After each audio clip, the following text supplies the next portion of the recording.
ನಮ್ಮ ಒಂದು ಚಿತ್ರ, ಯಾವುದಾದ್ರೂ ನಮ್ಮ ಒಂದು ಚಿತ್ರಪಟ, ನಮ್ಮ ಬಾಲ್ಯ ಜೀವನ ಇರ್ಬೋದು ಅಥವಾ ಇತ್ತೀಚಿನ ನಮ್ಮ ಚಿತ್ರಪಟ ಇರ್ಬೋದು, ನಾವು ಅದನ್ನು ನೋಡಿದಾಗ ನಮಗೆ ಸುಮಾರು ನಮ್ಮ ನೆನಪಿನಾಳದಲ್ಲಿ ಇರ್ತಕ್ಕಂಥ ಸಾಕಷ್ಟು ನಮ್ಮ ಕಥೆಗಳೆಲ್ಲ ನಮ್ಮ ಕಣ್ಣ ಮುಂದೆ ಬರ್ತದೆ.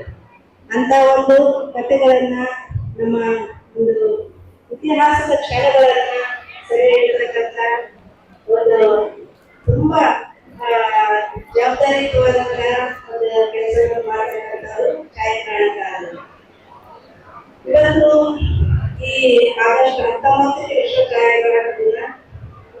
ಈ ಛಾಯಾಗ್ರಹಣ ಮತ್ತು ಫೋಟೋಗ್ರಫಿ ಇವತ್ತು ಇಡೀ ಪ್ರಪಂಚಾದ್ಯಂತ ಎಲ್ಲ ಕಡೆಗೂ ಕೂಡ ಇದು ವ್ಯಾಪಕವಾಗಿ ನಡೆಯುತ್ತಿರುತ್ತದೆ. ಇವತ್ತು ಈ ಸಾಕಷ್ಟು ಜನ ವಿದ್ಯಾರ್ಥಿಗಳಿದ್ದಾರೆ, ಎಲ್ಲರೂ ಛಾಯಾಗ್ರಹಣಕಾರರೇ. ಕೈಯಲ್ಲಿ ಮೊಬೈಲ್ ಇರ್ತಕ್ಕಂಥ ಪ್ರತಿಯೊಬ್ಬರು ಕೂಡ ಇವತ್ತು ಛಾಯಾಗ್ರಹಣಕಾರರು.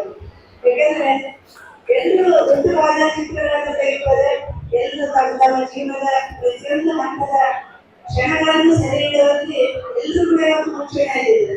ಹಾಗೆ ಈಗ ನಾನು ಎಷ್ಟೋ ಕಾರ್ಯಕ್ರಮಗಳು ಹೋಗ್ತಿರ್ತೀನಿ. ನಾನು ಕಾರ್ಯಕ್ರಮ ಹೋದಾಗ ಸ್ಟೇಜ್ ಮುಂದೆ ನಿಂತು ಸುಮಾರು 6-7 ವರ್ಷಗಳು ಕೂಡ ತೆಗಿತಿರ್ತಾರೆ. ಬಹಳ ಖುಷಿ ಆಗ್ತದೆ. ಅಂತ ಸಣ್ಣ ಸಣ್ಣ ಮಕ್ಕಳು ಕೂಡ ಇವತ್ತು ಹವ್ಯಾಸ ಛಾಯಾಗ್ರಹಣಕಾರರು ಆಗ್ತಾ ಇದ್ದಾರೆ ಅಂದ್ರೆ ಇವತ್ತು ನಮ್ಮ ತಂತ್ರಜ್ಞಾನ ಎಷ್ಟು ಮುಂದುವರೆದಿದೆ ಅನ್ನೋದಕ್ಕೆ ಇವತ್ತು ಸಾಕ್ಷಿ ಅಂತ ಹೇಳೋದು ಬಯಸ್ತೀನಿ.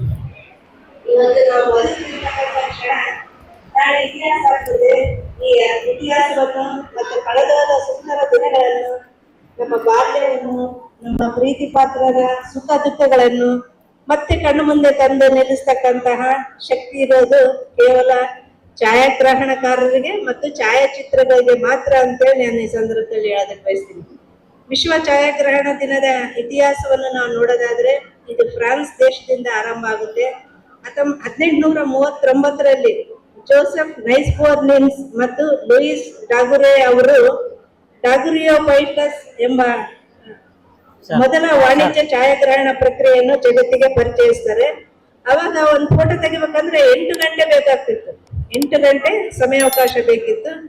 ಈಗ ಏನಿಲ್ಲ, ಸೆಕೆಂಡಿಗೆ ನಾವು 100 ಫೋಟೋಗಳನ್ನು ತೆಗೆಯಷ್ಟು ತಂತ್ರಜ್ಞಾನದಲ್ಲಿ ಮುಂದೆ ಇದ್ದೀವಿ. ಹಾಗೆ ನಮ್ಮ ಇವತ್ತು ನಮ್ಮ ಇತಿಹಾಸವನ್ನು ನಾವು ನೋಡೋದಾದ್ರೆ ನಮ್ಮಲ್ಲಿ ಸಾಕಷ್ಟು ರಾಜ ಮಹಾರಾಜರು ಕೂಡ ಉತ್ತಮವಾದ ಒಂದು ಚಿತ್ರಪಟಗಳನ್ನು ಬರೆದು ಅವರು ಕೂಡ ಇತಿಹಾಸದಲ್ಲಿ ದಾಖಲಾಗಿರ್ತಕ್ಕಂಥದ್ದು. ಅದರಲ್ಲಿ ಪ್ರಮುಖವಾದವರು ರಾಜ ರವಿವರ್ಮ ಅವರು ಬರೆದಂತ ಇವತ್ತಿಗೂ ದಾಖಲಾಗಿರ್ತಕ್ಕಂಥ ತೈಲಚಿತ್ರಗಳು ಇವತ್ತು ತುಂಬಾ ಬೆಲೆ ಬಾಳತಕ್ಕಂಥದ್ದು ಮತ್ತು ಹೆಸರುವಾಸಿಯಾಗಿರ್ತಕ್ಕಂಥ ತೈಲಚಿತ್ರಗಳು ಅಂತೇಳಿ ನಾವು ಇವತ್ತು ಅವರನ್ನ ಕೂಡ ಸ್ಮರಣೆ ಮಾಡಬಹುದಾಗಿದೆ. ಹಾಗೇನೆ ನಾವು ದೊಡ್ಡ ಗಾತ್ರದ ಒಂದು ಕ್ಯಾಮ್ರಾಗಳಿಂದ ಹಿಡಿದು ಇವತ್ತು ಕೈಯಲ್ಲಿರ್ತಕ್ಕಂಥ ಸ್ಮಾರ್ಟ್ ಫೋನ್ಗಳಿಂದ ಕೂಡ ಈ ನಡುವೆ ನಡೆದು ಬಂದಂತ ಈ ಫೋಟೋಗ್ರಫಿ ಹಾದಿ ನಿಜಕ್ಕೂ ತುಂಬಾ ಕುತೂಹಲಕಾರಿಯಾಗಿರ್ತಕ್ಕಂಥದ್ದು ಮತ್ತು ರೋಮಾಂಚನಕಾರಿಯಾಗಿರ್ತಕ್ಕಂಥದ್ದು. ಯಾಕಂದ್ರೆ ಅಲ್ಲಿಂದ ಇಲ್ಲಿವರೆಗೂ ಎಷ್ಟು ತಂತ್ರಜ್ಞಾನ ಮುಂದುವರಿತು, ಎಷ್ಟು ಇವತ್ತು ಆಗಿನ ಕಾಲಕ್ಕೆಲ್ಲ ದೊಡ್ಡ ಕ್ಯಾಮ್ರಾಗಳನ್ನ ಇಟ್ಕೊಂಡು ಅವರು ಛಾಯಾಗ್ರಹಣ ಮಾಡೋದಕ್ಕೆ ತುಂಬಾ ಕಷ್ಟ ಪಡ್ಬೇಕಾಗಿತ್ತು. ಅವನ್ನ ತುಂಬಾ ಸೂಕ್ಷ್ಮವಾಗಿ ಮ್ಯಾನೇಜ್ ಮಾಡ್ಬೇಕಾಗಿತ್ತು. ಅವನ್ನ ತುಂಬಾ ಸೂಕ್ಷ್ಮವಾಗಿ ಅವನ ಜತನ ಮಾಡಿ ಇಡ್ಬೇಕಾಗಿತ್ತು. ಇವತ್ತೇನಿಲ್ಲ, ಒಂದು ಮೊಬೈಲ್ ಇದ್ರೆ ಸಾಕು, ಅದರಲ್ಲಿ ನಮಗೆ ಬೇಕಾದಂತ ಸುಂದರ ಒಂದು ಕ್ಷಣಗಳನ್ನು ನಾವು ಸೆರೆ ಹಿಡ್ಬೋದು. ಅಷ್ಟು ಇವತ್ತು ತಂತ್ರಜ್ಞಾನ ಮುಂದುವರೆದಿದೆ. ಈ ಸಂಡೂರು ಫೋಟೋಗ್ರಾಫರ್ ಮತ್ತು ವಿಡಿಯೋಗ್ರಾಫರ್ ಅಸೋಸಿಯೇಷನ್ 75 ದಿಗ್ಗಜರೇ ಎಲ್ಲ 75 ಜನ ಮೆಂಬರ್ಸ್ ಅಂತ ಈಗ ತಾನೇ ತಿಳಿಸಿದ್ರು. ಹಾಗೂ ನಮ್ಮ ನೆಚ್ಚಿನ ಎಲ್ಲ ವಿದ್ಯಾರ್ಥಿ ಮಿತ್ರರೇ, ಈ ಕೆಲವು ಜನ ಕಾರ್ಯಕ್ರಮಗಳು ಏನಾಗ್ತಂದ್ರೆ ಒಂದು ಕಾರ್ಯಕ್ರಮಕ್ಕೋಸ್ಕರ ತಂದು ಸ್ವಲ್ಪ ಒಂದಷ್ಟು ಜನ ಕೂರಿಸ್ದಂಗಾಗುತ್ತೆ.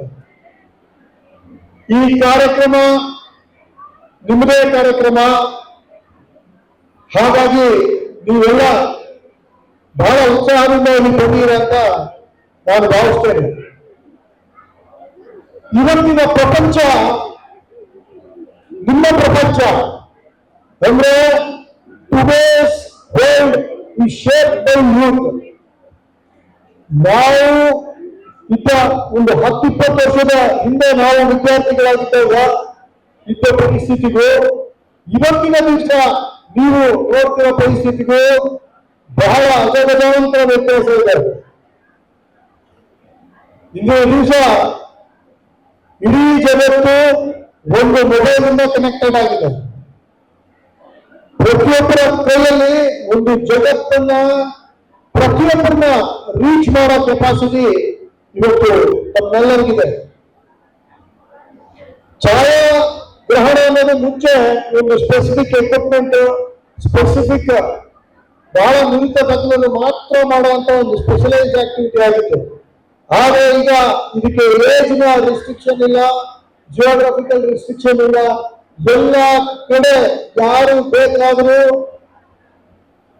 ಒಂದು ಬಹಳ ಈಸಿಯಾಗಿ ಮಾಡಬಹುದಾದಂತ ಒಂದು ಕಲೆ ಆಗಿದ್ದು ಹೊರಹೋಗಿದೆ. ವಿಶೇಷವಾಗಿ ಎಜುಕೇಶನ್, ಈಗ education is in a story telling mode. ಮುಂಚೆ ಎಲ್ಲೋ ಬಡಪದಲ್ಲಿ ಒಂದು ಬೋರ್ಡ್ ಮೇಲೆ ಪಾಠಗಳು ಮಾಡ್ತಿದ್ದು ಒಂದು ಕಾಲ ಇತ್ತು. ಈಗ ಸ್ಮಾರ್ಟ್ ಕ್ಲಾಸ್ಗಳಲ್ಲಿ 90% of the education is through images. ಇವೆಲ್ಲ ನೋಡಿದ್ರ ಈಗ ಇಮೇಜ್ ಬೇಸ್ಡ್ ಸ್ಟೋರಿ ಟೆಲ್ಲಿಂಗ್ ನಲ್ಲಿ ಪಾಠಗಳನ್ನ ನಿಮಗೆ ಕಲಿಸ್ಕೊಡ್ತಾರೆ.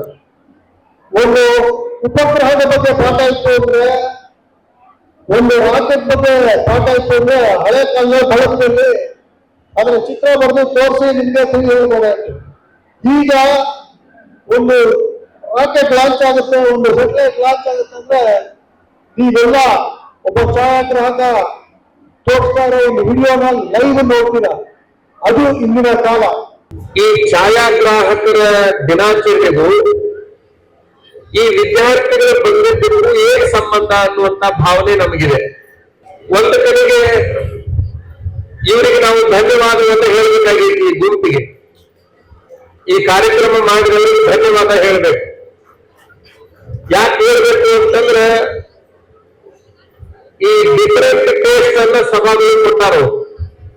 ಒಬ್ಬ ಪೊಲೀಸ್ ಮಹಾನಿರ್ದೇಶಕರನ್ನ ಕೊಟ್ಟಿದ್ದಾರೆ, ಇಬ್ಬರು ಸ್ವಾಮಿಗಳನ್ನ ಕೊಟ್ಟಿದ್ದಾರೆ, ಉದ್ಯಮಿಗಳನ್ನ ಕೊಟ್ಟಿದ್ದಾರೆ, ಛಾಯಾಗ್ರಾಹಕರ ಸಂಘದ ಅಧ್ಯಕ್ಷರುಗಳನ್ನ ಕೊಟ್ಟಿದ್ದಾರೆ. ನೀವೆಲ್ಲರೂ ಏನು ಗೊತ್ತಿಲ್ಲ, ಒಂದು ಸಂಕಲ್ಪ ಮಾಡಿ ಇವತ್ತಿನ ದಿವಸ ಮನಸ್ಸಿನಾಗ ಅನ್ಕೋರಿ. ಏನ್ ಅನ್ಕೋಬೇಕು ಅಂತಂದ್ರೆ, ಏನು IG ಸಾಹೇಬರು ಬಂದಿದ್ರಲ್ಲ, ಒಬ್ಬರು ಬಂದಿರೋದು ಅನಿವಾರ್ಯತೆ ಹೋಗ್ತೀವಿ ಅಂತ ಹೋದ್ರು, ಅವರು ಹೋಗ್ರಿ ಅಂತೀವಿ ನಾವು. ನೀವೇನು ಸಂಕಲ್ಪ ಮಾಡ್ತೀರಿ ಎಲ್ಲ ವಿದ್ಯಾರ್ಥಿನಿಯರಂದ್ರೆ, 4 ಜಿಲ್ಲೆಗಳಿಗೆ ಒಬ್ಬರೇ ಒಬ್ಬ ಮುಖ್ಯ ಅಧಿಕಾರಿಗಳು, ಬಳ್ಳಾರಿ, ವಿಜಯನಗರ, ರಾಯಚೂರು, ಕೊಪ್ಪಳ, 4 ಜಿಲ್ಲೆಯ ಒಬ್ಬ ಪೊಲೀಸ್ ಮಹಾನಿರ್ದೇಶಕರು. ನಿಮ್ಮೊಳಗೆ ಯಾರಾದ್ರೂ ಆಸೆ ಇಟ್ಕೊಳ್ಳಿ, ಕನಸ್ಕಾಣ್ರಿ, ನಾನು ಕೂಡ IPS ಮಾಡಿಕೊಂಡು ಇಂತಹ ದೊಡ್ಡ ಅಧಿಕಾರಿಯಾಗಿ ಬರಲೇಬೇಕು ಈ ಸೊಂಡೂರಿಗೆ ಅನ್ನುವಂತ ಸಂಕಲ್ಪವನ್ನು ನೀವು ಮಾಡ್ಕೋಬೇಕು. ಸೊಂಡೂರು ಅಂತ ಅಂದ್ರೆ ಛಾಯಾಗ್ರಹಣಕರನ್ನ ಅಂತಾರಾಷ್ಟ್ರೀಯ ಮಟ್ಟದಲ್ಲಿ ಬೆಳಗಿಸುವಂತ ಕೀರ್ತಿ ನಮ್ಮ ಸೊಂಡೂರಿಗೆ ಬರ್ತದೆ. ಯಾಕಂದ್ರೆ ನಾನು ಗೋರ್ಪಡೆ ಛಾಯಾಗ್ರಹಣಕರವನ್ನು ಅಂತಾರಾಷ್ಟ್ರೀಯ ಮಟ್ಟದಲ್ಲಿ ಮುಟ್ಟಿಸಿದಂತೆಯು. ಇವತ್ತ ಬರೋದು ಕರಡಿ ಧಾಮವನ್ನು ನೀವು ಕೇಳಿದ್ದೀರಿ. ನಮ್ಮ ಸೊಂಡೂರು ತಾಲೂಕಿನಲ್ಲಿ ಕರಡಿ ಧಾಮ ಇದೆ. ಆ ಕರಡಿ ಧಾಮದ ಬಗ್ಗೆ ಛಾಯಾಚಿತ್ರದ ಮುಖಾಂತರವಾಗಿ ಈ ದೇಶದ ಗಮನವನ್ನು ಸೆಳೆಯುವಂತ ಕೆಲಸವನ್ನ ಮಾನ್ಯ ಗೋರ್ಪಡೆಯವರು ಮಾಡ್ತಾರೆ. ಅದೇ ರೀತಿಯಾಗಿ ಈ ಸೊಂಡೂರು ತಾಲೂಕೇನಿತ್ತಲ್ಲ, ಬಹುಶಃ ಇಡೀ ಕರ್ನಾಟಕದಲ್ಲಿ, ಅದರಲ್ಲಿ ಅಷ್ಟೇ ಅಲ್ಲ, ಇಡೀ ದಕ್ಷಿಣ ಭಾರತದಲ್ಲಿ ಒಂದು ಪ್ರಮುಖ ಸಂಸ್ಥಾನ ಇಲ್ಲಿ ಆಗಿ ಹೋಗಿದೆ. ಅಲ್ಲಿ ಸೊಂಡೂರಿನ ಯಶವಂತರಾವ್ ಗೋರ್ಪಡೆ ಬಹುಶಃ ಆಧುನಿಕ ಅಂತ ನಾವು ಕರೀತೇವೆ. ಕರ್ನಾಟಕದಲ್ಲಿ ಆಧುನಿಕ ಕರ್ನಾಟಕವನ್ನು ಕಟ್ಟಿದಂತ ಇಬ್ಬರು ಮಹನೀಯರು ಅಂತ ಅಂದ್ರೆ, ಒಬ್ಬರು ಮೈಸೂರಿನ ನಾವಡಿ ಕೃಷ್ಣರಾಜರು, ಇನ್ನೊಬ್ರು ಅಂತ ಅಂದ್ರೆ ನಮ್ಮ ಸೊಂಡೂರಿನ ಯಶವಂತರಾವ್ ಗೋರ್ಪಡೆ ಅವರು. ಯಾಕಂತಂದ್ರೆ 1935 ಸುಮಾರದಲ್ಲೇ ಸೊಂಡೂರಿನಲ್ಲಿ ಕುಮಾರಸ್ವಾಮಿ ದೇವಸ್ಥಾನದಲ್ಲಿ ದಲಿತರಿಗೆ ಪ್ರವೇಶವನ್ನು ಕೊಟ್ಟಂತ ಮೊದಲನೇ ಶ್ರೇಷ್ಠ ಯಾರಾದ್ರೂ ಸಲ್ಲಬೇಕಾಗಿತ್ತು ಅಂತಂದ್ರೆ ನಮ್ಮ ಯಶವಂತರಾವ್ ಮಹಾರಾಜರಿಗೆ ಸಲ್ಲಬೇಕು ಅಂತ ನಾನು ಬಯಸ್ತೇನೆ. ಯಾಕಂದ್ರೆ ಆ ಸಂದರ್ಭದಲ್ಲಿ ಡಾಕ್ಟರ್ ಅಂಬೇಡ್ಕರ್ ಅಂತ ಅವರು ಮಹಾರಾಷ್ಟ್ರದಲ್ಲಿ ಕಾಲರಾಮ್ ದೇವಸ್ಥಾನದ ಮುಂದೆ ಸುಮಾರು 1 ತಿಂಗಳ ಪರ್ಯಂತರವಾಗಿ ಉಪವಾಸ ಸತ್ಯಾಗ್ರಹ ಕೊಂಡಿರ್ತಾರೆ ದೇವಸ್ಥಾನ ಪ್ರವೇಶಿಸುವ ಸಲುವಾಗಿ. ಅಷ್ಟೊತ್ತಿಗಾಗಿ ಸೊಂಡೂರಿನಲ್ಲಿ ಯಶವಂತರಾವ್ ಮಹಾರಾಜರು ದೇವಸ್ಥಾನ ಪ್ರವೇಶವನ್ನು ಮುಕ್ತವಾಗಿ ಎಲ್ಲರಿಗೂ ಕೊಟ್ಟಿದ್ದೇನೈತಲ್ಲ ಇದು ಗಾಂಧೀಜಿ ಅಂತವರು ಕೂಡ ಬಹಳಷ್ಟು ಪ್ರಭಾವ ಬೀರ್ತದೆ. 1934ನೇ ಇಸ್ವಿಯಲ್ಲಿ ಗಾಂಧೀಜಿಯವರು ಸೊಂಡೂರಿಗೆ ಬರ್ತಾರೆ. ಅವರು ಹೇಳ್ತಾರೆ, ದಕ್ಷಿಣ ಭಾರತದ ಒಂದು ಪುಟ್ಟ ಸಂಸ್ಥಾನದಲ್ಲಿ ದಲಿತರಿಗೆ ಪ್ರವೇಶ ಕೊಟ್ಟಿದ್ದು ನನಗೆ ಬಹಳ ಸಂತೋಷವನ್ನು ತಂದಿದೆ, ಇದರಿಂದ ಆಕಾಶವೇನು ಹರಿದು ಬಿದ್ದಿಲ್ಲ ಅಂತ ಹೇಳ್ತಾರೆ. ಅಂತ ಒಂದು ಸೊಂಡೂರಿನ ಸಂಸ್ಥಾನದವರು ಈ ಭಾಗದಲ್ಲಿ ಕುಮಾರಸ್ವಾಮಿ ದೇವಸ್ಥಾನ ಇರ್ತದ, ಪ್ರಸಿದ್ಧವಾದ ದೇವಸ್ಥಾನವನ್ನು ಜೀರ್ಣೋದ್ಧಾರ ಮಾಡುವ ಮುಖಾಂತರವಾಗಿ ಈ ಭಾಗದಲ್ಲಿ ದೊಡ್ಡ ಕೊಡುಗೆಯನ್ನು ಕೊಟ್ಟಿದ್ದಾರೆ.